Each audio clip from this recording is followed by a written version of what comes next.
Megalosaurus. We can dig up some part of its spine, like a giant crankshaft of gristle and knuckle turning to stone over time, but not its shimmy and slink, the way it lumbered, swishing its big behind. From the locked drawer of a limestone slab, we can lift out its lower jaw, then gauge its bite and favourite meal, but not its sneer or snarl, not its mad grin strung with strands of spit. Dozens of teeth extracted from rock won't give us its meaty breath. Skull fragments wrinkled from deep mud are not the thoughts in its head. Follow its footprints to measure its stride, but whenever it planted its feet, the planet trembled and the gods that built it fell out of bed.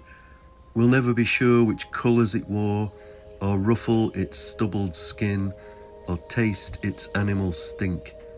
And its softer tissues melted away in the year dot, so forget its eyes, except we have its gaze and blink in the heron, blackbird, woodpecker, wren, and the crow on the fence that studies humans with its deathless stare.